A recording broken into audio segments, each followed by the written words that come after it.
The following video is sponsored by Dashlane. Big thanks to Dashlane for making this video possible. The iPhone 4 was the last iPhone to be announced on stage by Steve Jobs and completely blew its competition out of the water. It featured a gorgeous glass and stainless steel design, with the cherry on top being the best-in-class Retina display. Hey, how's it going? I'm Josh from 91 Tech, and today we're going to be looking at the iconic iPhone 4. How does it hold up in 2019?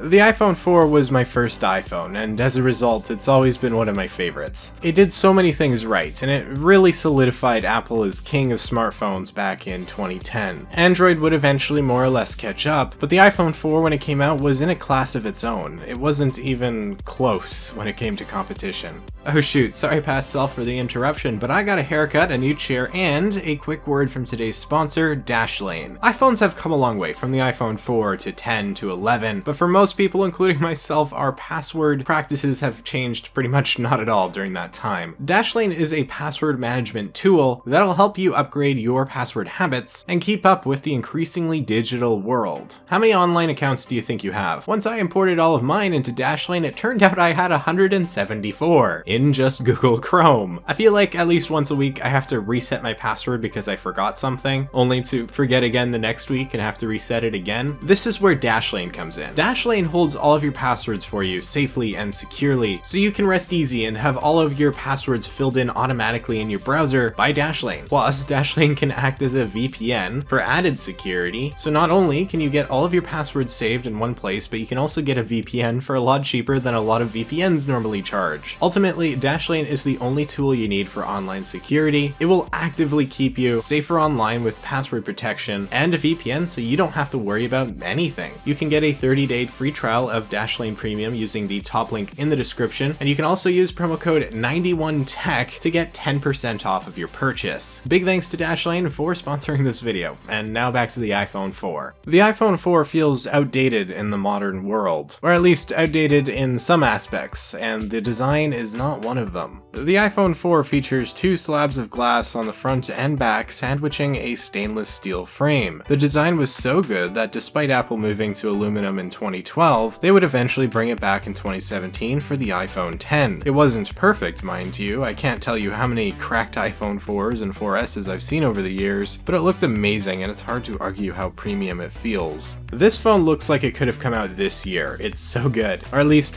from the back. This is a small phone with only a 3.5-inch display. That being said, while it might be small, the screen still looks really good thanks to that Retina display. The pixel density is 326 pixels per inch, which blew everything out of the water back in 2010, and for context is the same pixel density as the screen on the iPhone XR, as well as the iPhone 11 for that matter. The 4 was way ahead of its time, and Apple made a huge step forward for the entire market with its release. Whether on an old iOS or on iOS 7, it's hard to argue that the iPhone 4 isn't beautiful. It's a gorgeous phone, both from the front and from the back. This is my favorite iPhone design ever, and I honestly don't think Apple will ever beat it, at least for me. When the iPhone 4 released, believe it or not, it was the thinnest smartphone ever. This is no longer the case, with the phone feeling fairly chunky, especially compared to newer iPhones. It's not that heavy or anything, but it's very small, so it kind of feels more dense, if that makes sense. It's got some heft in the hand, kind of like a very fragile brick. And if you put an OtterBox or a very thick case on it back in the day, like this is the case I used to have when I used to use the iPhone 4, I'm pretty sure it could be classified as a lethal projectile. On the bottom of the phone we have the 30-pin charging port. If you're wondering where the headphone jack is, it's actually at the top. The 4 and 4S were the last phones to put the headphone jack at the top, with it moving to the bottom with the iPhone 5 before eventually getting scrapped altogether. We of course have the classic home button, which is nice. Not really, it's actually kind of flawed. These home buttons will often get stuck after heavy use over time, like just won't click anymore, and that's something that kind of lessened with the iPhone 5 and newer iPhones it seems. But if you get the iPhone 4 or 4S used, you might have troubles with the home button, which is annoying but an unfortunate reality of these older phones. I think age hurts the iPhone 4 more than anything else. While it looks somewhat modern given we've seen a resurgence of glass and stainless steel in the recent years, these phones have typically been very well used. They often have certain issues. As kind of mentioned before, a lot of them have a cracked back glass. This was a big reason I think Apple switched over to aluminum with the iPhone 5. It avoided the spiderweb design that a lot of iPhone 4s and 4Ss would end up with, and so a lot of people were happy about that. The batteries in a lot of these older phones are going to be completely worn out as well, so if for some reason you want to use an iPhone 4 as your daily driver, you're probably going to need to replace the battery. The camera also hasn't aged particularly well, although it was quite impressive back in 2010. It's 5 megapixels and can shoot up to 720p video. Also, it has HDR capabilities, and I believe it was the first iPhone to have HDR, which is pretty cool. Of course, if you want to use HDR, which you do, by the way, you have to turn it on manually, and then you'll be capable of getting some beautiful shots like this one. Okay, maybe not beautiful, but I do have to say it is better than I expected. Considering it's from 2010, this is actually a pretty impressive photo. I'll show some more photos in a moment, but first let's go over the video really briefly. So on the screen here, you can see some video from the iPhone 4. It might not be good video, but for 2010, this was pretty insane. Don't forget, before smartphones, most people would use camcorders to get video. It was much easier just to use the thing that was always in your pocket than drag a camcorder everywhere. As for the selfie camera, well, I mean, at least it's there. It was the first selfie camera on an iPhone, and any selfies you take on it kind of look like it was taken by the first selfie camera on an iPhone. The selfie camera is 0.3 megapixels, a painfully minuscule amount, but in 2010, you didn't really need more. Selfies, as we know today, or the one I'll put up right now, didn't really exist so much back then, at least to the popularity we see now. The selfie camera mostly would have been used for FaceTime and whatnot. But yes, this isn't a great selfie. Anyways, now I'll put up some more photos for you to judge for yourself.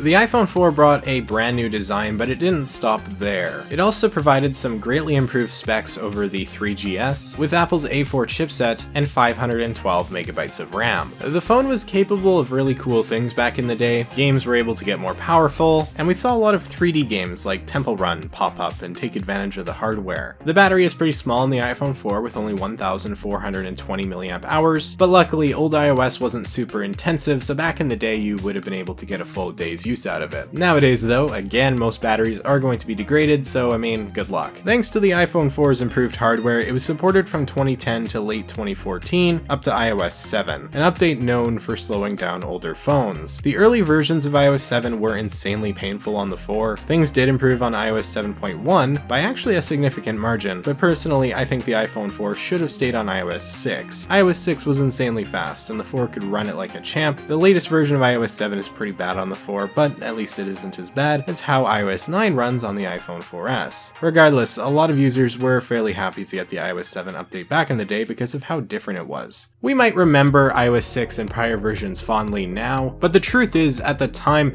people were ready for change. The old design was starting to feel stale, and iOS 7 provided a new, fresh experience that people wanted. It's too bad that the 4 didn't run iOS 7 better, but in the very least, at least it gave people an extra year of software support, and that's always good. All in all, Apple definitely could have handled things better, but hey, I mean, it could have been worse too. And because of iOS 7, honestly, this phone doesn't really feel like it's 9 years old. The design is fairly modern, and with that Retina display, I mean, besides the size, it doesn't feel that out of place. I mean, it looks different than iOS 13, but not by that much. You can definitely tell it's an iPhone. That beautiful display combined with iOS 7 makes for a fun but slow experience when using the iPhone 4 nowadays. Is there any practical application to this phone now? Not really, although I suppose you could use it as a music player or maybe a device for your kid or something. If you're somehow still on an iPhone 4, you need an upgrade. The iPhone SE is less than $100 on eBay.com, and I'd recommend that phone if you're trying to save money, but let's be real, no one's still using the iPhone 4 anymore, right?